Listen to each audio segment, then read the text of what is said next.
Hello everyone, a warm welcome to all of you. My name is Kamal Chhabra and welcome to my official YouTube channel Study Logical. तो guys आज हम discuss करने वाले हैं previous year NTPC RRB NTPC का previous year paper. Number कौन सा रहेगा? ये 4th नंबर। ठीक है, ऑलरेडी हमने जो है वो 3 पेपर्स जो है ऑलरेडी डिस्कस कर लिए हैं, जिनके अलग अलग सेशन में हमने क्वांट और रीजनिंग प्लस जनरल नॉलेज के टॉपिक्स जो हैं वो डिस्कस किए थे। और सारे का सारा कवर अप भी कर लिया है पिछले 3 प्रीवियस ईयर पेपर के। और यही प्रीवियस ईयर पेपर नंबर 4 की हम सेकेंड क्लास आज डिस्कस करने जा रहे हैं। पिछली क्लास में क्वांट और रीजनिंग के हमने पहले 25 क्वेश्चंस किए थे। नेक्स्ट पार्ट जो है, हाफ पार्ट जो है क्वांट और रीजनिंग का, वो आज सेकेंड क्लास में होने वाला है। तो अगर किसी ने अभी तक इस चैनल को सब्सक्राइब नहीं किया है तो जल्दी से सब्सक्राइब करिएगा और साथ ही साथ बेल आइकन प्रेस करना मत भूलना, क्योंकि हमारे रेगुलर सेशंस आ रहे हैं गाइस, डेली वीडियोस अपलोड हो रही हैं, तो आपको उन वीडियोस की नोटिफिकेशन इंस्टेंटली मिल सके जैसे ही वीडियोस अपलोड होंगी। तो बेल आइकन जरूर प्रेस कीजिएगा और जितना हो सके बाकियों के साथ भी शेयर कीजिए। आप डायरेक्टली मेरा टेलीग्राम ग्रुप भी जो है वो ज्वाइन कर सकते हैं। डिस्क्रिप्शन में, इस वीडियो की डिस्क्रिप्शन में मैंने टेलीग्राम का ग्रुप का लिंक भी शेयर किया हुआ है। अदरवाइज आप डायरेक्टली सर्च कीजिए टेलीग्राम पे जाके स्टडी लॉजिकल, आपको एक ही ग्रुप दिखेगा स्टडी लॉजिकल के नाम से, बेफिक्र होकर ज्वाइन कीजिए। ठीक है, तो चलो ज्यादा टाइम वेस्ट नहीं करते हैं, तो शुरू करते हैं हम आज के सेशन का पहला क्वेश्चन। तो हाफ पोर्शन, एज मैंने ऑलरेडी आपको बोल दिया है कि हमने हाफ पोर्शन जो है क्लास फर्स्ट में देखा था। अब सेकंड क्लास के अंदर हम डिस्कस करेंगे हाफ पोर्शन क्वांट और रीजनिंग का। तो पहला क्वेश्चन है आपके लिए कि find the average of first 20 multiples of 8 के 8 के पहले 20 मल्टीपल नंबर्स के या मल्टीपल्स का एवरेज क्या होगा। ठीक है, तो सबसे पहले अगर मैं पहले 20 मल्टीपल्स की बात करूं, गुणांक की बात करूं 8 के, तो वो कौन कौन से होंगे? 8, 16, 24, 32, करते करते कहां तक होंगे? 160 तक 20 हो जाएंगे। ठीक है, क्योंकि 20 8 कितना हो गया? 160 हो गया। तो 1 2 3 ऐसे ही कितने गुणांक हो जाएंगे? 20 मल्टीपल हो जाएंगे। तो जब भी आपको इस तरह की सीरीज गिवन हो, ठीक है, जैसे कि आपने एपी सीरीज पढ़ी होगी, अरिथमेटिक प्रोग्रेशन, उसमें क्या होता है, एक सीक्वेंस चलता है कॉन्टिन्यूटी में। कॉन्टिन्यूटी किस चीज की है? यहाँ पर जो कॉमन डिफरेंस है सभी नंबर्स में वो कितने का है? 8 का। कंसेक्यूटिव नंबर्स में जो कॉमन डिफरेंस है वो कितने का है? 8 का। तो जब भी इस तरह की आपको एपी सीरीज देखने को मिले जिसमें कॉमन डिफरेंस जो है वो सेम हो विद इन द नंबर्स, तो उसके लिए एवरेज निकालने का एक सिंपल सा फॉर्मूला होता है गाइस, फर्स्ट टर्म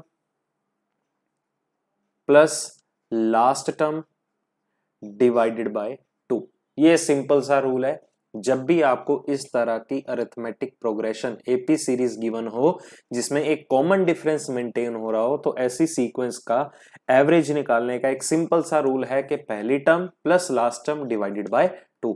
अब यहां पर पहली टर्म कौन सी है गाइस? 8, और आखिरी टर्म कौन सी है गाइस? 160। दोनों का सम डिवाइडेड बाय 2, तो यहां पर कितना आ गया? 168 डिवाइडेड बाय 2। तो हमारा करेक्ट आंसर क्या होगा? 84। मतलब के पहले 20, 8 के पहले 20 गुणांक की एवरेज जो होगी वो क्या निकल के आएगी? 84। That is option number C. Next question है आपका कि सॉल्व कीजिए, एक इक्वेशन गिवन है कि 0.00081 को डिवाइड करना है किससे? 0.09 से। ठीक है, अभी देखिए डेसिमल्स को अवॉइड करते हैं, ये हमारे पास चीज गिवन थी, अपॉन 0.09।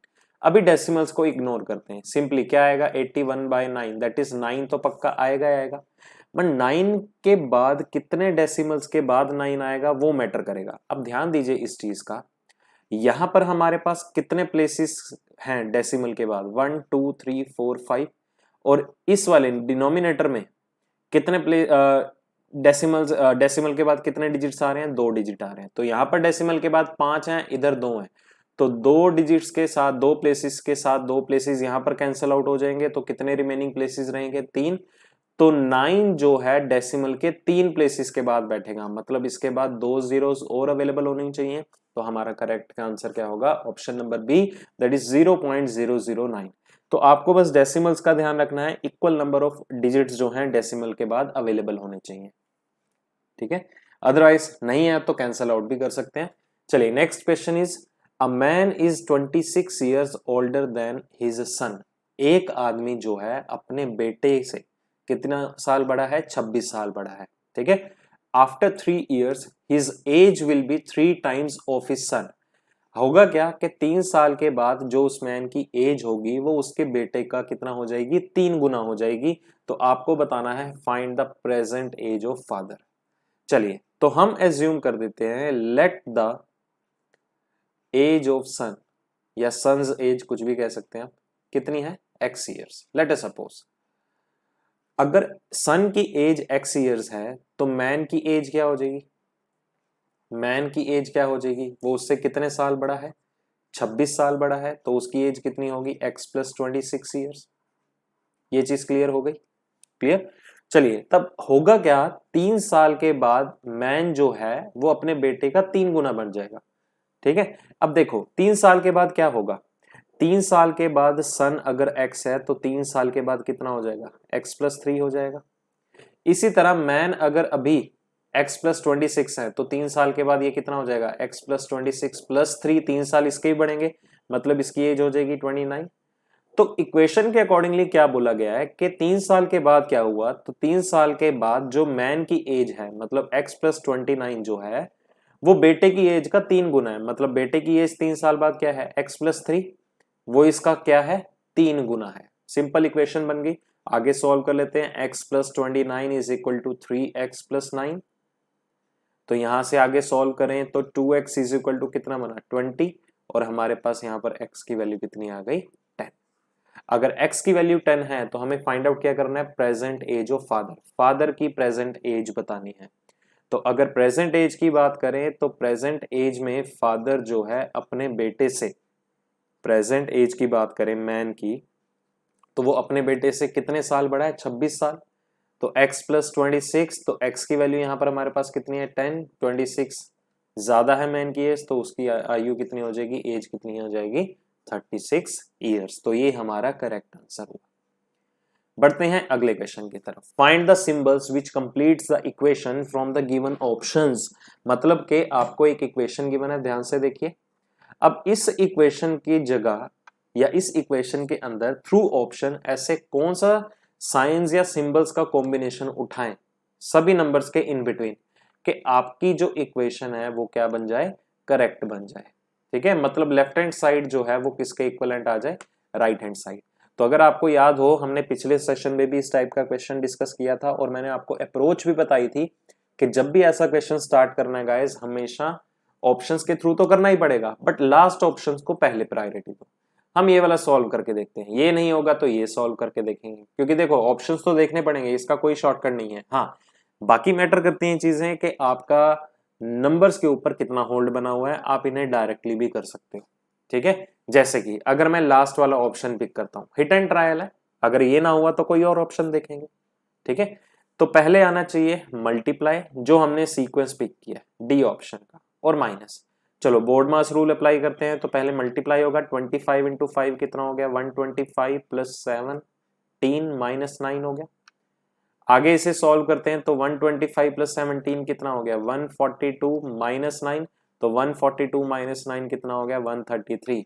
तो गाइज कोइंसिडेंस ये हुआ कि हमारा यही कॉम्बिनेशन पिक करने पे ही देखो ध्यान से लेफ्ट हैंड साइड जो है वो राइट हैंड साइड के क्या बन रही है? इक्वल बन रही है, ठीक है। ऐसा नहीं है कि मुझे आंसर पता था डी ऑप्शन, बट एग्जाम में most of the time question जैसे ही आएंगे, जब भी आपको थ्रू ऑप्शन ऐसा क्वेश्चन करना हो हमेशा लास्ट के ऑप्शंस को पहले प्रायोरिटी में रखिएगा। चलिए तो बढ़ते हैं अगले क्वेश्चन की तरफ। तो क्या गिवन है, ध्यान से देखिए। गिवन है कि a 20 metre long stair is standing against a wall making an angle of 60 angstrom, या डिग्री कर लीजिए, इधर है 60 डिग्री फ्रॉम द ग्राउंड। कहता एक लंबी सीढ़ी है, कितने मीटर? 20 मीटर लंबी सीढ़ी है, ठीक है। वो एक दीवार के सहारे खड़ी है, ठीक है। अब सीढ़ी तो इस तरह से खड़ेगी, ठीक है, ये इस तरह से स्टेयर्स मैंने बोला, clear. This is a stair, ठीक है। एक सीढ़ी है, कितने मीटर लंबी है? 20 मीटर लंबी है, और एक दीवार के सहारे है। दिस इज द वॉल, ये सारी की सारी ये वॉल है, ठीक है। कितने एंगल बना के बैठी है वो सीढ़ी ग्राउंड से? तो वो 60 डिग्री का एंगल मेंटेन करके बैठी है।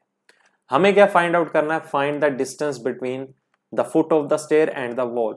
स्टेयर के और वॉल के बीच की ये दूरी कितनी है, हमें ये फाइंड आउट करना है। ठीक है गाइस, तो गाइस हमारे पास एक कंडीशंस होती है, दिस वन, मैंने आपको इसकी ट्रिक बता रखी है, साइन कोस टैन की वैल्यू, कि पंडित बद्री प्रसाद हर हर भोले, मतलब ये साइन, ये कोस और ये टैन। तो अगर मैं यहां पर, ध्यान से सुनिएगा, अगर मैं यहां पर कोस थीटा की वैल्यू निकालूं, ठीक है, कोस थीटा की वैल्यू निकालूं, या जो भी चीज अगर आपको फाइंड आउट करनी है, आपको पता ही होगा, उसे ऊपर मेंशन करते हैं, जो चीज गिवन है उसे नीचे डिनोमिनेटर में मेंशन करते हैं। मतलब मैं अगर यहाँ पर x/20 देखूं, x/20 मतलब x क्या है, बेस हो गया, 20 क्या हो गया, हाइपोटेन्यूज। तो बेस अपॉन हाइपोटेन्यूज हमारे पास किसके इक्विवेलेंट होता है, कोस के इक्विवेलेंट होता है, कोस थीटा के इक्विवेलेंट होता है। बट यहाँ पर थीटा की वैल्यू क्या है, 60 डिग्री, तो मैं कह सकता हूँ कोस 60 डिग्री जो है वो x/20 के इक्विवेलेंट है। अब कोस 60 डिग्री की वैल्यू क्या होती है गाइस, अगर साइन 30 डिग्री की अगर हम बात करें, तो साइन 30 डिग्री कितना होता है, 1/2, तो इसी के इक्विवेलेंट कोस साइन 90 माइनस थीटा अगर करेंगे तो वो कोस थीटा बन जाएगा। ठीक है, तो वो कितना हो जाएगा, कोस 60 डिग्री। तो कोस 60 डिग्री की बात करें या साइन 30 डिग्री की बात करें, दोनों की वैल्यू सेम ही होती है, कितनी, half, is equal to x/20। ठीक है, तो यहां से हम x की वैल्यू निकाल लेंगे, x is equal to 20/2, that is x की वैल्यू कितनी आई, 10 मीटर। तो मतलब कि जो स्टेयर होगी और जो वॉल होगी उनके बीच की डिस्टेंस कितना आएगा गाइस, 10 मीटर। तो आंसर रहेगा आपका option number A. Next question Venn diagram reasoning के सेट से रिलेटेड है। तो आपको वेन डायग्राम के अंदर 3 ज्योमेट्रिकल फिगर हैं given, triangle, square and circle. तो जिसमें जो ट्रायंगल है वो किसको रिप्रेजेंट करता है, टी को, या ऐसे पर्सन जो सिर्फ टी पीना पसंद करते हैं। सर्कल जो रिप्रेजेंट कर रहा है वो करता है कॉफी को, और जूस पीने वाले कैंडिडेट जो हैं वो किससे रिप्रेजेंट हो रहे हैं, स्क्वायर से रिप्रेजेंट। तो हमें बताना है कि how many persons drinks juice and T but not coffee. ऐसे पर्संस बताने हैं, ऐसे नंबर ऑफ पर्संस बताने हैं, तो जूस और टी तो पीते हो, जूस प्लस टी तो पीते हो, बट क्या ना पीते हो, कॉफी ना पीते हो। मतलब जूस और टी की अगर बात की गई है, मतलब जूस के लिए यहां पर कौन सी ज्योमेट्रिकल फिगर है, स्क्वायर, और टी के लिए कौन सी है, ट्रायंगल। मतलब आपको स्क्वायर और ट्रायंगल का कॉम्बिनेशन देखना है, उनका सब पार्ट देखना है, बट वो किसका पार्ट नहीं होना चाहिए, सर्कल का पार्ट, क्योंकि सर्कल वाले पर्सन कौन है, वो सारे के सारे पर्सन हैं जो कॉफी पीना पसंद करते हैं। तो हम देखेंगे कि ट्रायंगल और स्क्वायर का कॉम्बिनेशन में इकलौता एक ही नंबर आ रहा है जो दोनों का सब पार्ट है, ये देखिए, ये रहा नंबर, वो कौन सा नंबर हुआ, 36। तो यहाँ पर 36 पर्संस ऐसे हैं जो जूस के साथ साथ टी पीना भी पसंद करते हैं, बट वो कॉफी पीना पसंद नहीं करते हैं। ठीक है, आप 15 को भी कंसीडर कर सकते थे क्या, नहीं, बिल्कुल भी नहीं, क्योंकि 15 जो है वो जूस और कॉफी दोनों का पार्ट है। अगर नंबर 29 की बात करें, ये ओनली पर्सन जो हैं जो सिर्फ और सिर्फ जूस पीना पसंद करते हैं। ठीक है, तो ये हेयर हमारा करेक्ट आंसर क्या होगा, option number B, that is 36। इसी से रिलेटेड अगला क्वेश्चन देखिए, एक और है कि how many persons drinks T and coffee but not juice. इस बार किस किस की बात की गई है, टी और कॉफी तो पीते हो, बट क्या ना पीते हो, वो जूस ना पीते हो। जूस ना पीते हो मतलब मुझे स्क्वायर से कोई लेना देना नहीं है। इस बार किस किस से लेना देना है, टी मतलब ट्रायंगल से, और कॉफी मतलब सर्कल से। तो ऐसा नंबर देखिए जो ट्रायंगल और स्क्वायर सर्कल में तो आ रहा हो, बट वो स्क्वायर का पार्ट ना हो। तो ट्रायंगल और सर्कल में आपके पास ये 45 नंबर ऐसा है जो ट्रायंगल का भी पार्ट है, सर्कल का भी पार्ट है, ध्यान से देखिए, क्लियर, और स्क्वायर का पार्ट नहीं है। तो हमारे रिक्वायर्ड का आंसर क्या होगा यहाँ पर, ऑप्शन नंबर डी। इसी से रिलेटेड एक और क्वेश्चन कि how many persons drinks coffee. कितने पर्सन ऐसे हैं जो क्या पसंद करते हैं पीना, कॉफी पीना पसंद करते हैं। तो गाइज अगर तो यहाँ पर टर्म रहती ओनली की, तो ओनली के केस में सिर्फ कॉफी पीने वाले पर्सन कौन से हैं, यहाँ पर 38 काउंट हो जाता है या तो 43 काउंट हो जाता है, सिर्फ कॉफी वाले। ठीक है, बट यहाँ पर सिर्फ आपको क्या मेंशन है, कॉफी कितने लोग ऐसे हैं जो पीना पसंद करते हैं। तो मतलब सर्कल के अंदर जितने भी नंबर्स आ रहे हैं वो सारे के सारे नंबर्स आपको कंसीडर करने पड़ेंगे। तो रिक्वायर्ड नंबर ऑफ पर्संस कितने होंगे, रिक्वायर्ड नंबर ऑफ पर्संस कितने होंगे, ये 43 प्लस 45, ये भी कॉफी का पार्ट है, मतलब सर्कल का पार्ट है, प्लस ये 23, 15 और 38, 23 प्लस 15 प्लस 38, ये सारी वैल्यूज जो हैं, ये सारे के सारे पर्सन ऐसे हैं जो क्या पीना पसंद करते हैं, कॉफी पीना पसंद करते हैं। ठीक है, अब इनका देखो पूरे का पूरा ऐड करने की जरूरत नहीं है, थ्रू ऑप्शन में आपको करना सिखाता हूं। इनका सिर्फ यूनिट डिजिट चेक करो। देखो 3 और 5 8, 8 और 3 11, मतलब यूनिट प्लेस पे क्या नंबर आ रहा है अभी, 1, 1 और 5 6, 6 और 8 कितना हो गया 14, मतलब यूनिट डिजिट कितना आया 4, तो आपका रिक्वायर्ड आंसर होगा 164। ठीक है, तो ऐसे एग्जाम में क्वेश्चन को अटेम्प्ट करना है, मतलब कहीं ना कहीं आपको ऑप्शंस का भी रेफरेंस लेना होगा। अदरवाइज आप डायरेक्टली ऐड भी कर सकते हो, बट कहीं ना कहीं वो आपका टाइम टेकिंग हो जाएगा। तो जो आपके पास टूल है गाइस, आपके हाथ में है, ये चीजें जो हैं इजीली आप कम टाइम में क्वेश्चन को अटेम्प्ट कर सकते हैं, तो उसी वे से ही अटेम्प्ट करना सीखिए। ठीक है, चलिए बढ़ते हैं अगले क्वेश्चन की तरफ। तो रीजनिंग के अंदर एक पजल का क्वेश्चन है, एक सिटिंग अरेंजमेंट का क्वेश्चन है गाइस, कि आपको 7 पर्संस गिवन है, कौन कौन से, Priya, Mohit, Girija, Preeti, Vijay, Anil and Rita are sitting around a circular table facing the centre. तो ये 7 पर्सन जो हैं अराउंड अ टेबल बैठे हैं फेसिंग द सेंटर। तो 7 पर्सन की बात की गई है, आप इन सातों के सातों पर्सन को किसी भी तरह अरेंज कर सकते हो। ठीक है, ये 7 पर्सन बैठ चुके हैं, टुवर्ड्स द सेंटर फेस कर रहे हैं। रीटा हु इज अनमैरिड, अब रीटा देखिए क्या है, अनमैरिड है, is sitting second to the left of her best friend Girija. अब रीटा जो है अपनी बेस्ट फ्रेंड गिरिजा के सेकंड लेफ्ट पे है, तो हम कहीं भी गिरिजा को मेंशन कर लेते हैं, टुवर्ड्स द सेंटर है, और उसके 1 2 सेकंड लेफ्ट पे यहाँ पर कौन सा पर्सन आएगा, रीटा, और रीटा जो है वो अनमैरिड पर्सन है। ठीक है, तो हम यहाँ पर मेंशन कर लेते हैं कि रीटा जो है वो अनमैरिड पर्सन है। क्लियर, हाँ एक और बात मैं क्लियर कर दूं यहाँ पर आपको, कि जो भी यहाँ पर मेल पर्सन हम डिस्कस करेंगे, मेल पर्सन के लिए प्लस का साइन यूज होगा और फीमेल पर्सन के लिए माइनस का साइन यूज होगा। ठीक है, चलिए अगला पॉइंट पढ़ते हैं क्या गिवन है। अब गिरिजा के बाद क्या गिवन है, हु, और जब भी स्टेटमेंट में हु या विच रहे तो उसके साथ वाला पर्सन उठाना। तो गिरिजा के बारे में इंफॉर्मेशन है कि Girija is sitting to the left of her husband, कि गिरिजा जो है अपने हस्बैंड के लेफ्ट पे बैठी है। अगर गिरिजा अपने हस्बैंड के लेफ्ट पे है, ध्यान से सुनिएगा, अगर गिरिजा अपने हस्बैंड के लेफ्ट पे है तो गिरिजा का जो हस्बैंड होगा वो गिरिजा के राइट में होगा। तो हम इस तरह से मोल्ड कर सकते हैं, मतलब इसका गिरिजा का हस्बैंड जो है वो यहां पर अवेलेबल होगा। ठीक है, ये इक्वल टू क्यों मेंशन किया, क्योंकि जब भी हस्बैंड या वाइफ या स्पाउस के रिलेशन को हम मेंशन करेंगे तो उसके लिए कौन सा साइन आएगा, इज इक्वल टू का। अगला पॉइंट देखिए क्या है, Priya is sitting third to the left of her husband. Priya जो है अपने हस्बैंड के थर्ड लेफ्ट पे है। ठीक है, तो ध्यान से समझिए क्या कंडीशन होगी। अगर हम ध्यान से देखिए, आपको अरेंज कैसे करना है यहाँ पर पर्सन्स को। अगर हम प्रिया का हस्बैंड यहाँ पर कंसीडर करें तो उसके 1 2 3 थर्ड लेफ्ट पे प्रिया यहाँ आ जाएगी। क्लियर, अगर हम प्रिया का हस्बैंड यहाँ कंसीडर करें तो उसके 1 2 3 थर्ड लेफ्ट पे यहाँ पर कौन है, कौन नहीं आ सकता, प्रिया नहीं आ सकती। क्यों, क्योंकि यहाँ पर कौन सा पर्सन आएगा, गिरिजा का हस्बैंड, मतलब के प्रिया के हस्बैंड के लिए ये सिचुएशन वैनिश हो गई। ठीक है, सिमिलरली ये सिचुएशन भी वैनिश हो गई प्रिया के हस्बैंड के लिए, क्योंकि यहां पर अगर प्रिया का हस्बैंड होता तो 1 2 3, यहां पर तो ऑलरेडी गिरिजा है, बट यहां पर हो सकता है अगर यहां पर प्रिया का हस्बैंड होता, अगर यहां पर प्रिया का हस्बैंड होता तो उसके 1 2 3 थर्ड लेफ्ट पे यहां पर कौन आती, प्रिया आती। बट प्रिया का हस्बैंड तो यहां भी हो सकता था, तो इसके लिए हम एक ऑल्टरनेट केस बनाते हैं।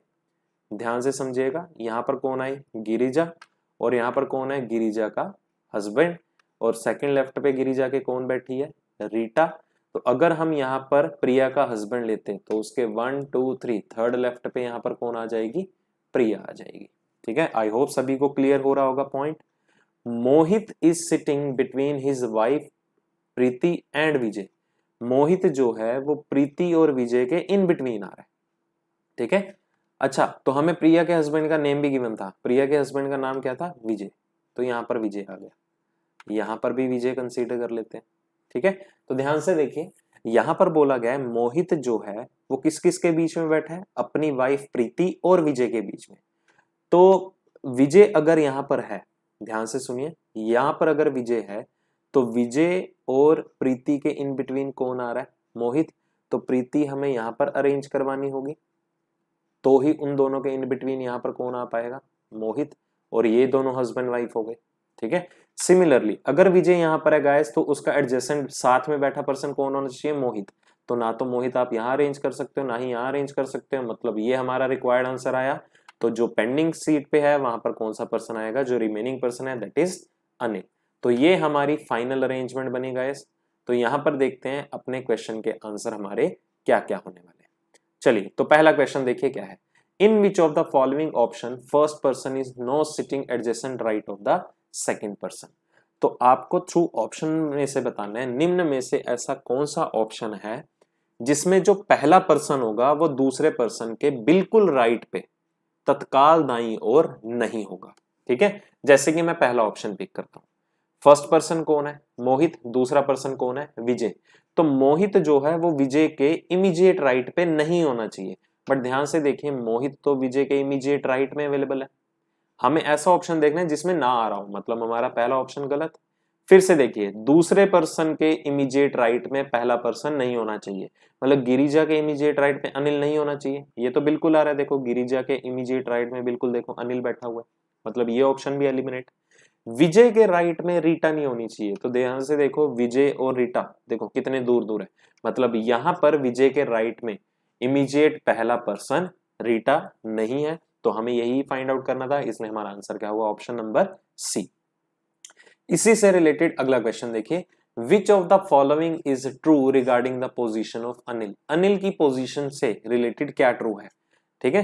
तो पहला ऑप्शन देखिए, fourth to the right of Preeti. तो क्रॉस चेक करते हैं क्या अनिल प्रीति के फोर्थ राइट पे है, ठीक है। ध्यान से देखिए, ये प्रीति यहां पर अवेलेबल है, तो उसके राइट पे यहां से काउंट करते हैं 1 2 3, देखो फोर्थ राइट पे कौन अवेलेबल है, अनिल। मतलब आपका पहला ऑप्शन ही सही है कि अनिल जो है वो प्रीति के फोर्थ राइट पे है, मतलब थ्रू ऑप्शन हमारा यही एक सिंगल ऑप्शन है जो करेक्ट है। मल्टीपल ऑप्शन में आपका कभी भी आंसर नहीं आएगा।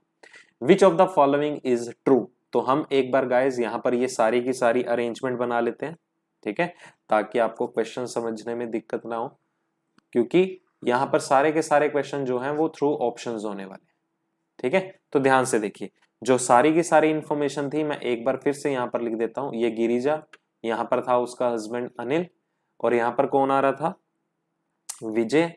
विजय के बाद एडजेसेंट में कौन था, मोहित। मोहित के बाद यहाँ पर कौन आ रही थी, उसकी वाइफ कौन, प्रिया, ठीक है। यहाँ पर कौन आएगी, प्रिया। यहाँ पर कौन था, रीटा, क्लियर। और यहाँ पर कौन आएगी, सॉरी यहाँ पर कौन था, उसकी वाइफ प्रीति।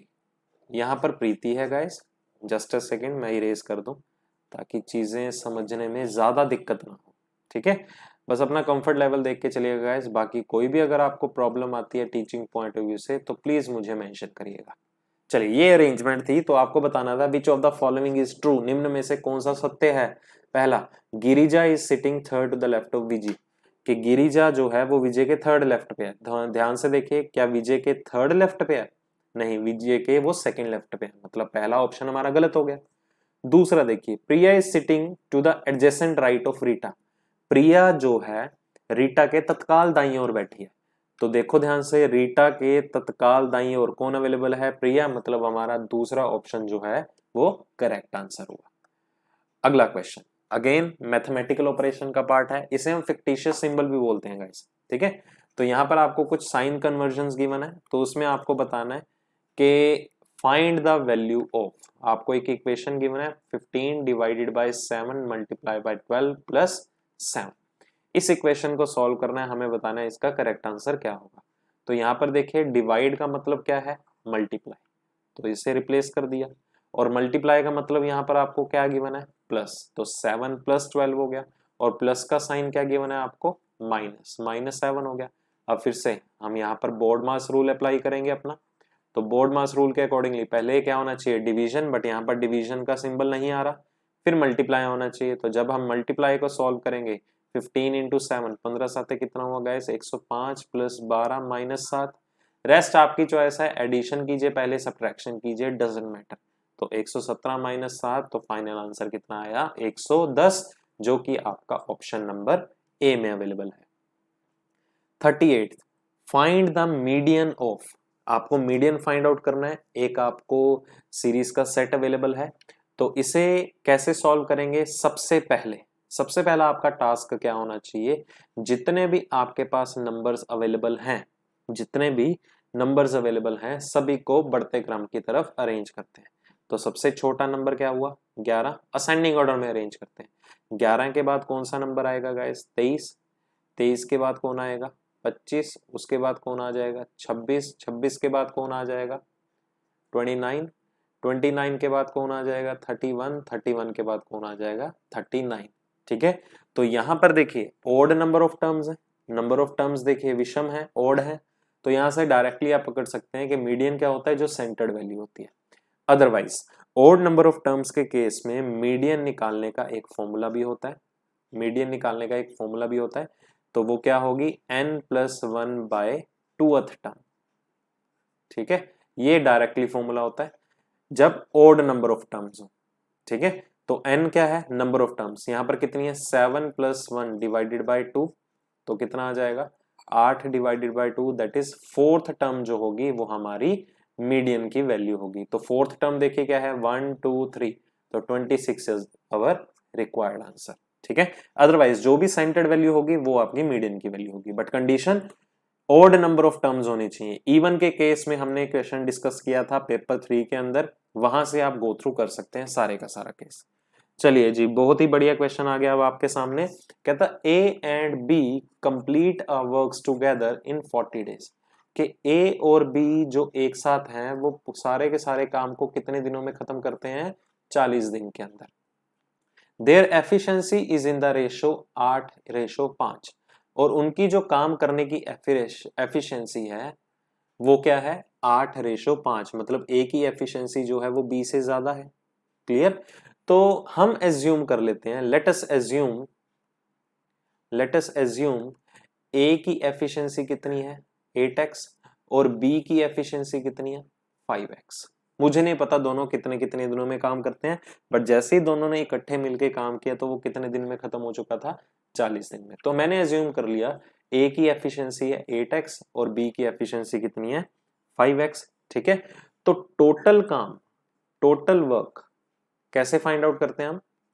टोटल वर्क कैसे फाइंड आउट करते हैं कि efficiency of A and be together, efficiency of A and be together into time taken by both of them.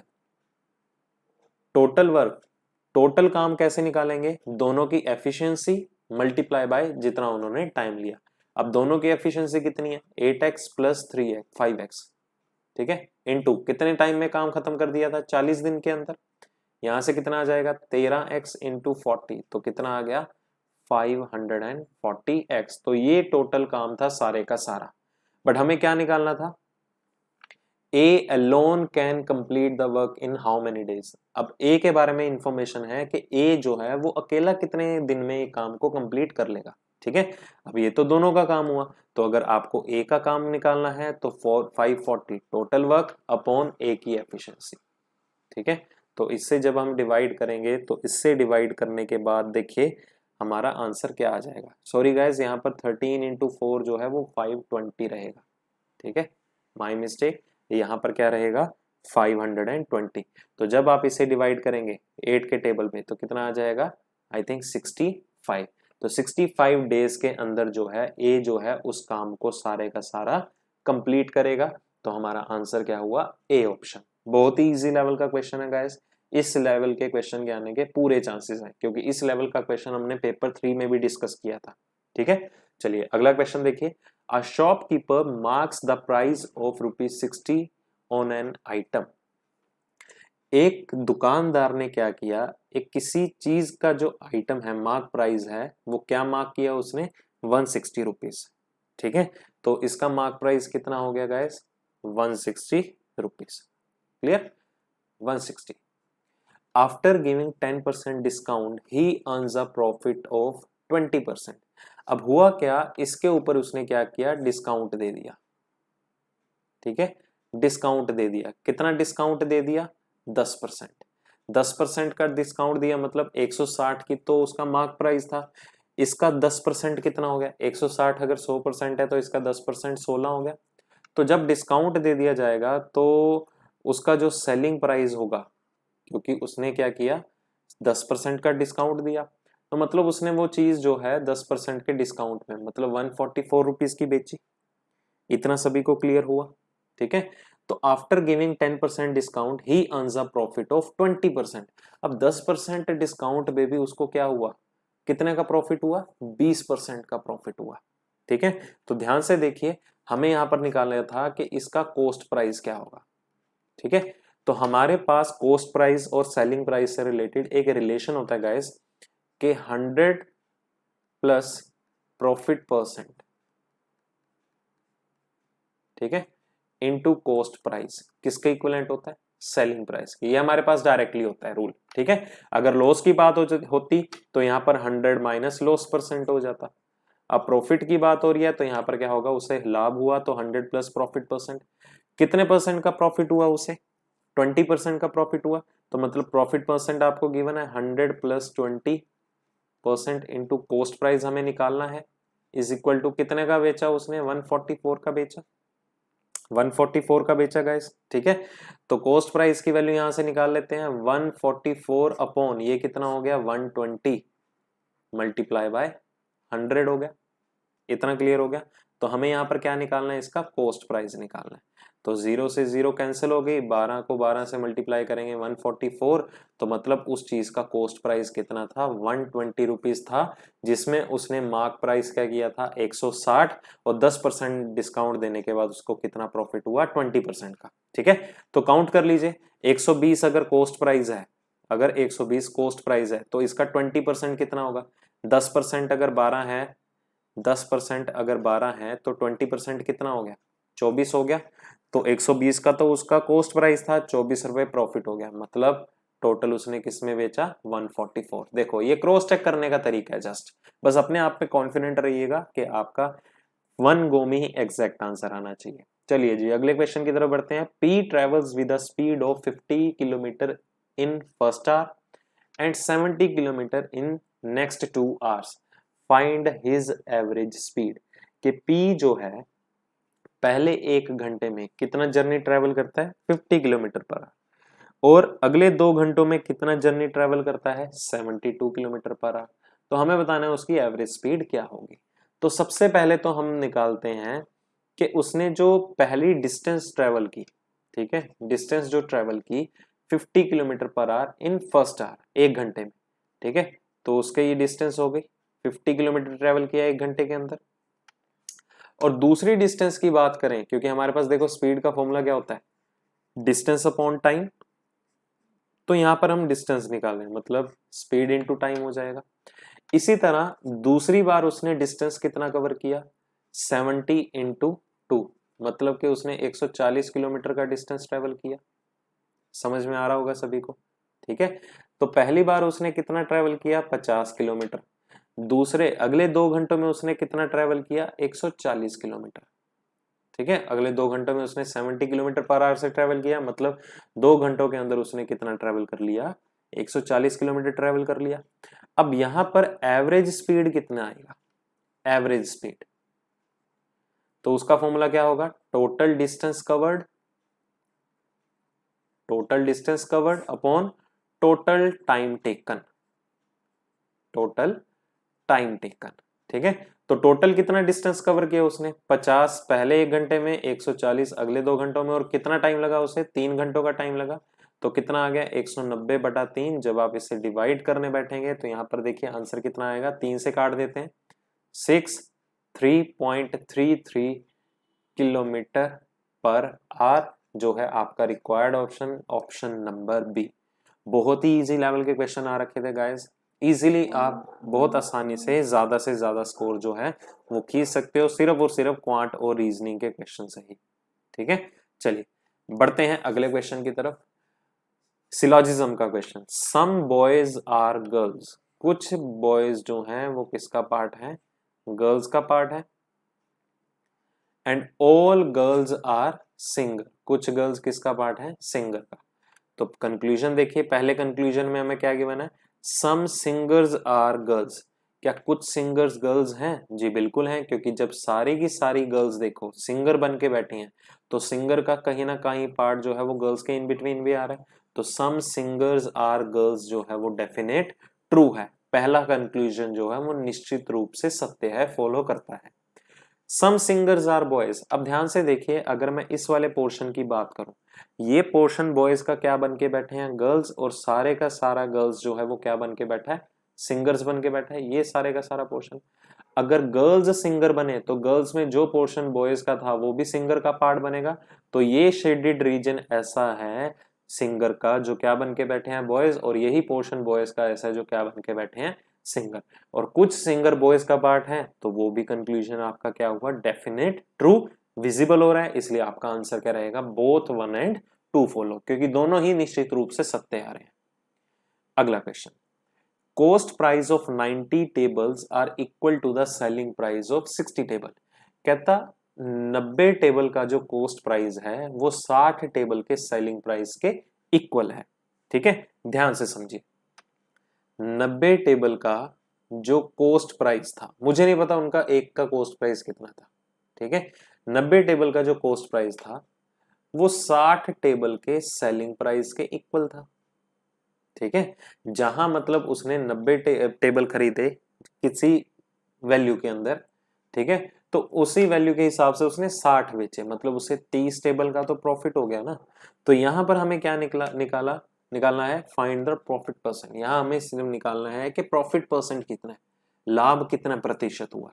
ठीक है, तो अगर हम यहां पर आगे देखें तो अगर सेलिंग प्राइस जो है वो कोस्ट प्राइस के ऊपर ही काउंट होता है, तो अगर यहाँ हम selling price upon coast price की बात करें, ठीक है, क्रॉस मल्टीप्लाई करने जा रहे हैं, तो कितना आ जाएगा, selling price upon coast price, that is 90/60, कितना हो गया, 3/2। मतलब कि अब इस सेंस को समझिए, इसमें हम क्या कहना जा रहे हैं कि मतलब जो उसने 2 रुपए वाली चीज थी उसने 3 रुपए में बेची, 2 वाली चीज कोस्ट प्राइस 2 था और कितने में बेची, 3 रुपए में बेची, मतलब उससे कितने रुपए का प्रॉफिट हुआ, 1 रुपए का प्रॉफिट हुआ।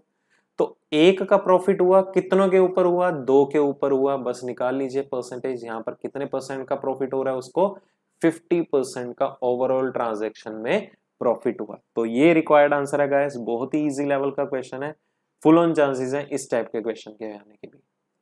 चलिए जी, अगला क्वेश्चन फिर से बहुत ही ज्यादा इंपॉर्टेंट क्वेश्चन है, ज्योमेट्री का पार्ट है, ट्रायंगल से रिलेटेड कंडीशंस है।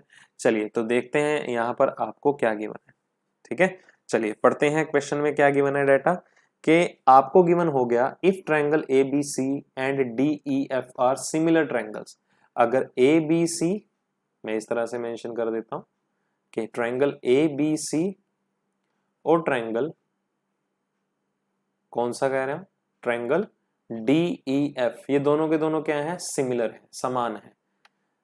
B C is equal to 4 centimetre, ठीक है, और E F is equal to 7 centimetre. और आपको ट्रायंगल ए बी सी का एरिया गिवन है, ट्रायंगल ए बी सी का एरिया गिवन है कितना, 144 सेंटीमीटर स्क्वायर। आपको बताना है area of triangle D E F, तो ये चीज हमें फाइंड आउट करनी है।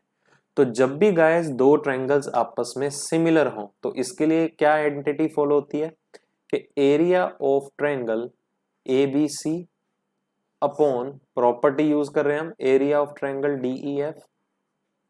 ठीक है, तो वो किसके बराबर होगी, square of reciprocal of its sides, मतलब के BC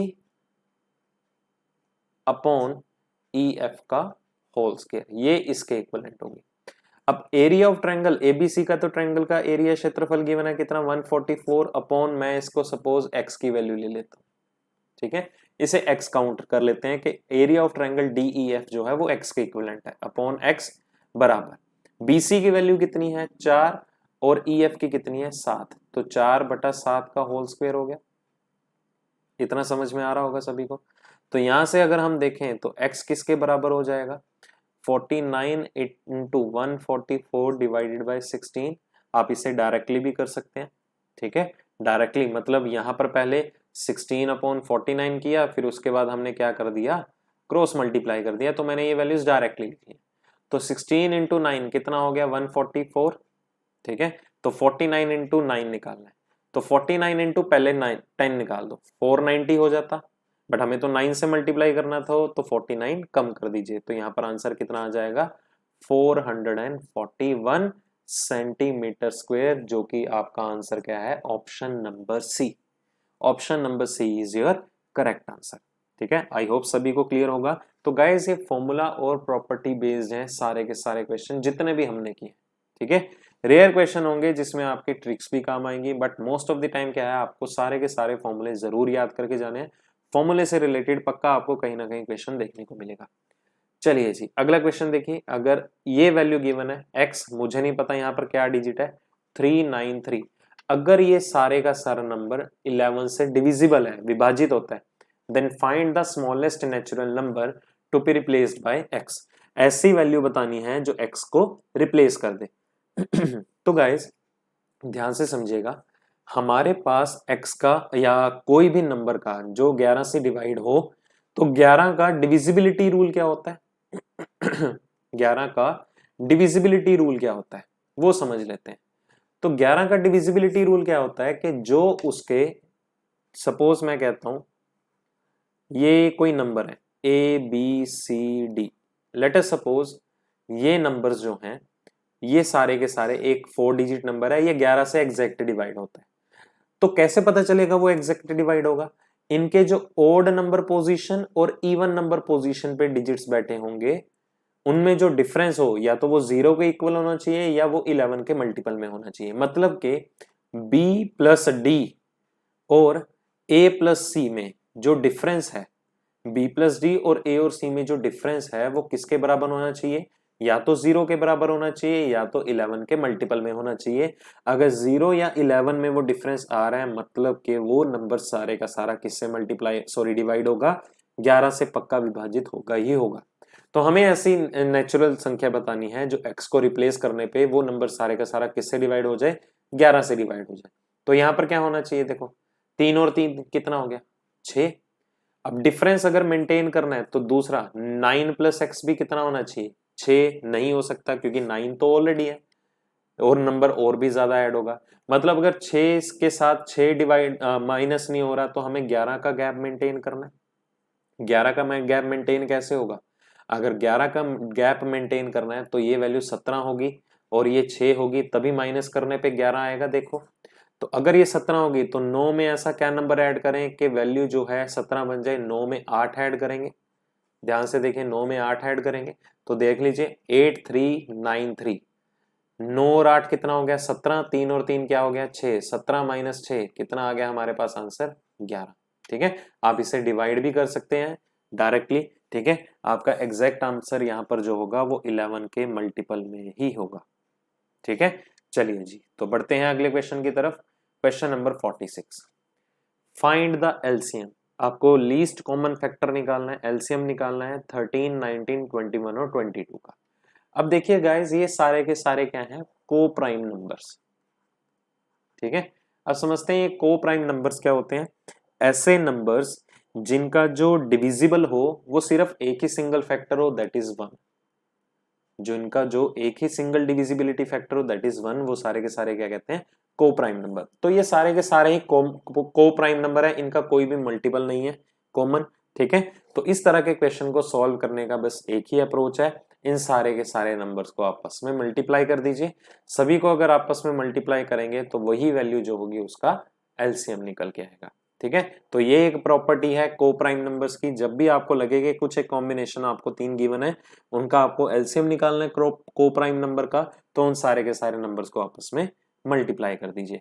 तो जैसे आप इन सभी को मल्टीप्लाई कर देंगे गाइस तो आपके पास रिक्वायर्ड आंसर आ जाएगा। ठीक है, तो अगर सॉल्व करेंगे तो काफी ज्यादा टाइम टेकिंग होगा गाइस।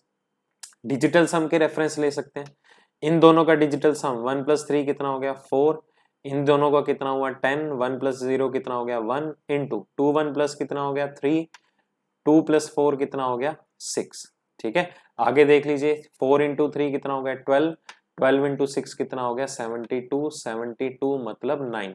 तो मतलब हमें थ्रू ऑप्शन देखना है ऐसा नंबर जिनके डिजिट्स का सम कितना आता हो 9 आता हो। ठीक है, अगर एक से ज्यादा ऑप्शंस हुए तो गाइस आपको ये सारे का सारा मल्टीप्लाई करके देखना ही पड़ेगा। ठीक है, चलिए देखते हैं। एक एक दो, चार और दो छः, छः सात आठ और चार कितना हुआ 12, 12 का मतलब क्या हुआ 3, हमें तो 9 चाहिए। ठीक है, अगला देखिए, एक तीन दो तीन, तीन और चार 7 8 9 10, 10 और चार कितना हुआ 14, मतलब 5, हमें तो 9 चाहिए। अगला ऑप्शन देखते हैं, 4 और 4 8 9 10 11 12, 12 का मतलब कितना हुआ 3, हमें तो 9 चाहिए, तो रिक्वायर्ड आंसर क्या हुआ ऑप्शन नंबर डी। डी जो है आपका करेक्ट आंसर आ रहा है। मैच कर लेते हैं, इससे 9 बन रहा है नहीं, देखो 4 और 4 कितना हो गया 8, 8 और 4 कितना होगा 12, 13 और 14। तो गाइज हमने कहीं गड़बड़ की है, डिजिट्स का सम फिर से देख लेते हैं यहाँ पर कितना आ रहा है मल्टीप्लाई करने पे। 13 का कितना हो गया 4, 19 का कितना हो गया 1, 21 का कितना हो गया 3, 24 का कितना हो गया 6।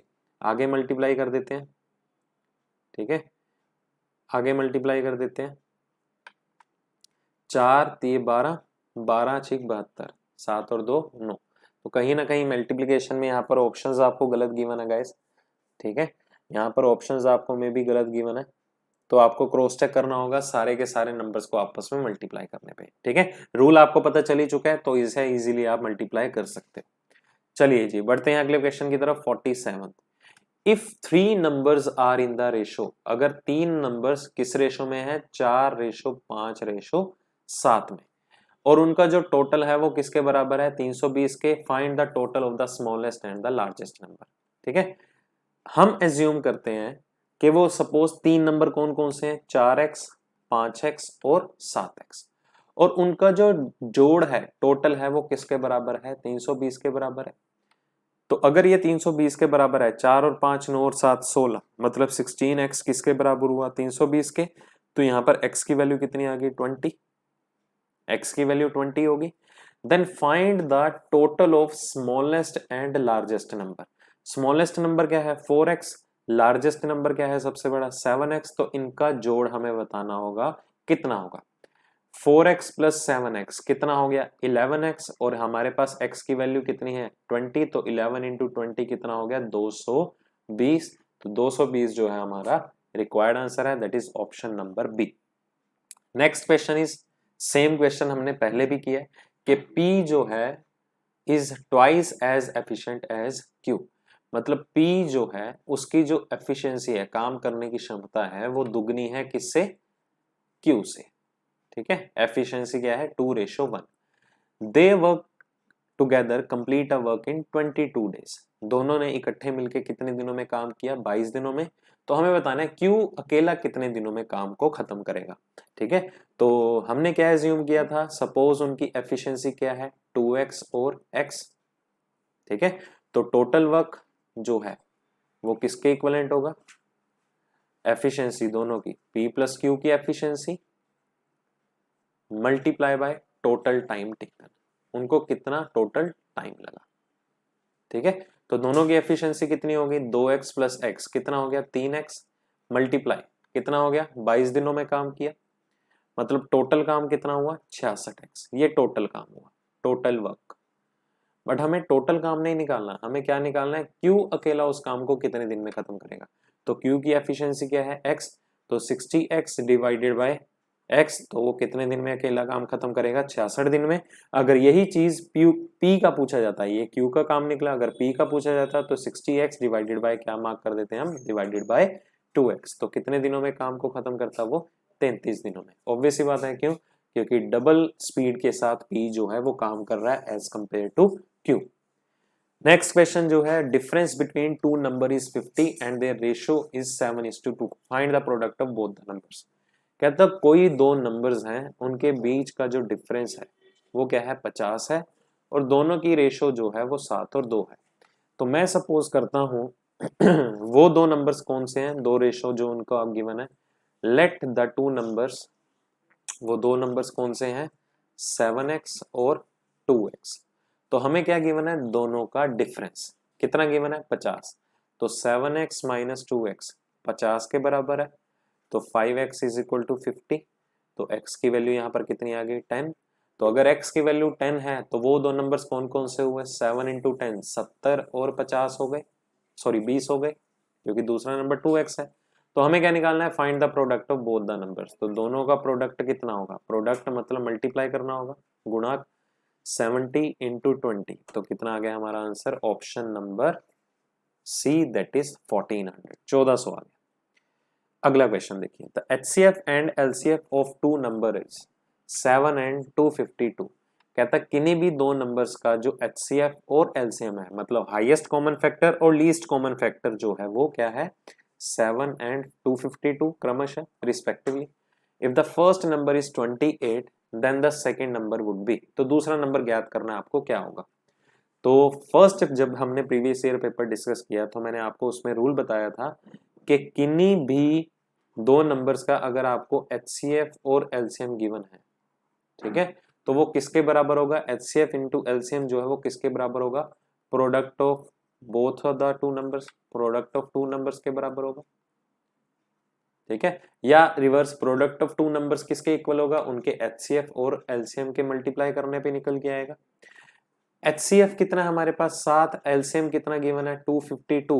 अगर वो दो नंबर का प्रोडक्ट है उनमें से एक नंबर 28 है तो दूसरा हमें निकालना है, ये आपका रिक्वायर्ड आंसर आ गया। तो x की वैल्यू क्या आएगी, 7 इंटू 252 डिवाइडेड बाय 28, डिवाइड कर दीजिए 4 के टेबल पे 6 और 3, मतलब कि x की वैल्यू दूसरा नंबर कौन सा होगा, 63। पहला नंबर 28 है तो दूसरा नंबर क्या है 63, दैट इज 63। बहुत ही इजी लेवल के क्वेश्चन थे गाइस, ये हमने previous year paper number 4 discuss किया है। बस इन्हीं क्वेश्चंस के थ्रू आपको अपना माइंडसेट बनाना है, मेंटली प्रिपेयर होके जाना है, ठीक है। अभी से स्ट्रेटेजी बनाना शुरू कर दीजिए, बहुत टाइम है अभी एग्जाम को, बढ़िया तरीके से आपकी प्रिपरेशन हो सकती है, ठीक है। तो अगर अभी तक आपने चैनल को सब्सक्राइब नहीं किया तो लाइक, सब्सक्राइब एंड शेयर जरूर कीजिएगा। अगर आपको जेन्युइनली लगता है कि हाँ सेशन आपके लिए काफी ज्यादा बेनिफिशियल है, और बाकियों के साथ भी शेयर करो। बेल आइकन बार बार बोलता हूँ प्रेस करना मत भूलिएगा, और जितना जल्दी हो सके ग्रुप भी ज्वाइन कर लो स्टडी लॉजिकल, ताकि आपको अपकमिंग एग्जाम्स की, जो भी एग्जाम्स आने वाले हैं आपके अपडेटेड, उसके बारे में इंफॉर्मेशन मिल सके और बढ़िया से बढ़िया कंटेंट भी प्रोवाइड कर सको, ठीक है। तो तब तक सभी अपना ध्यान रखिए, बने रहिए अगले आने वाले सेशंस में भी। अभी तक के लिए guys thank you so much, stay tuned and stay safe, goodbye guys.